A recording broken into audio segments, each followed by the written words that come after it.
मोनथाम आफाद टंला दखरा बर' फरायसा आफाद आरो टंला बर' साहित्य सभा आरो टंला आइजो अनसाय आफाद मोनथाम आफादजों जथायै फैबाय थानाय जानुवारिनि 7, 8, 9 बेयाव जोङो जि हाबाफारि बे हाबाफारिनि दिनै सायनासालिनि जि गिबि खुन्था गायसननाय बे हाबाफारिखौ दिनै बानजाय आफादनिनो चेयारमेन मानगोनां बिथां आरो नैबे खालिंदार समस्तिनिनो MCLA बिथां दिलीप कुमार बर' बिथाङा गायसनजेनफैदों आरो दिनैनि बे लाइ खुन्था गायसननाय हाबाफारिनि गेजेरजों आं बेखौनो खावलायनो सानदों जे फैबाय थानाय एबसुनि जि गल्डेन जुबलि 50 बोसोर जिथु आगान होबाय टंला दखरा बर' फरायसा आफादा आरो बेजों लोगोसे जायगानि जोंहा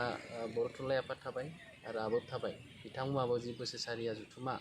बेखौ जों लाजाफादों आरो बेयाव सानथामनि जि हाबाफारि बेयाव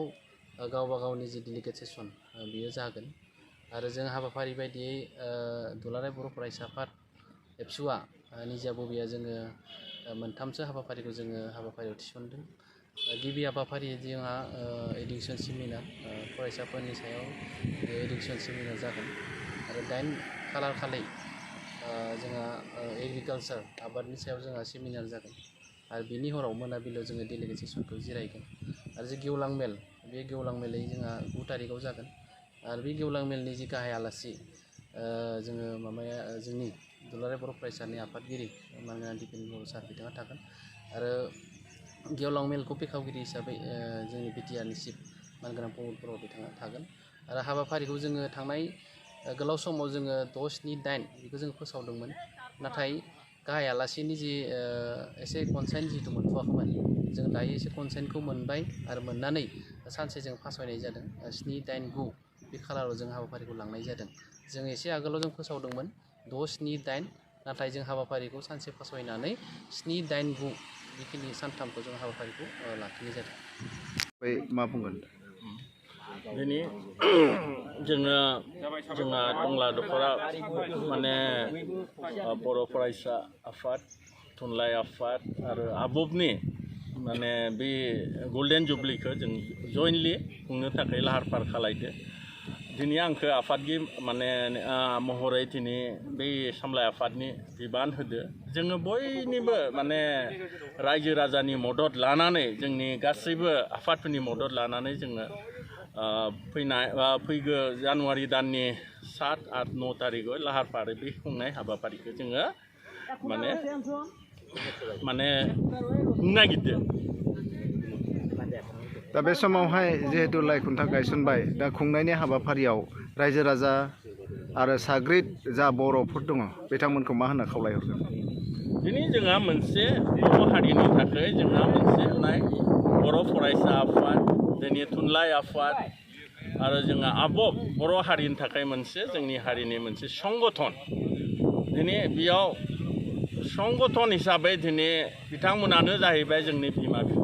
बिफा बुंनांगोन दिनै बर' हारिखौ फोथांना लाखिदो बर' फरायसा आफाद थुनलाइ आफादा गतिके बिखौ जोङो दिनै राजनितिकनि खोथा नङा बयबो दिनै जोङो बे जाथि हिसाबै बिखौ खुंनो लाहार फाहार खालायदो आरो जोङो बेखौनो बुङो जोंनो बानजाय आफादनि बिबान होदो बेखौ जोङो मोनसे गल्डेन जुबलि हिसाबै बे खेबाव जोङो बेखौ खुंनाय जागोन। बेसेबांसो बाजेटआव खुंनो थाखाय थाम थियारि जादों जोङो एक्सुवेलि दा बाजेटखौ फाइनेलि बुंनो हाया अब्लाबो जोङो 15 Lसोनि मोनसे बाजेट खालामनाय जादों आरो बिनि गेजेराव जोङो गासिबो रायजो राजानि मदद लानानै हेफाजाब लानानै आरो जोंहा बिटिआर सरकारनिबो मोनसे जोंहा मदद थागोन आरो बेखौ लानानै जोङो खुंनो थाखाय लाहार फाहार खालामो। हाबाफारिजों हारिमु गेलेमु रिंगु दामसा बायदिसिना हाबाफारि थाफागोन ना थाफाया डेफिनेटलि बेफोर थागोन जोंहा जोंहा माने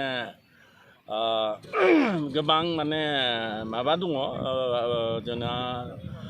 हान्जाफोरा दङ हारिमु हान्जा दङ जोंहा बे रोखोमनो जोंहा गोबां माने गेलेनाय जेरै फुटबल दोङो फुटबलाथ' थाया भलिबल दोङो स्पेसियेलि आरो जोङो माने गोबां माराथन बेफोरखौ जोङो बे हाबाफारिखौबो लानाय जागोन आरो बेयाव जों मोनसे कम्पिटिसन हिसाबै बेखौ जोङो बेयाव माबानानै जोंनि बादायगिरि बेयाव जों मोनसे कम्पिटिसन हिसाबै बेखौ जोङो बेयाव माबानानै जोंनि बादायगिरि बिथांमोनखौबो जोङो बान्था होनाय जागोन बेयाव।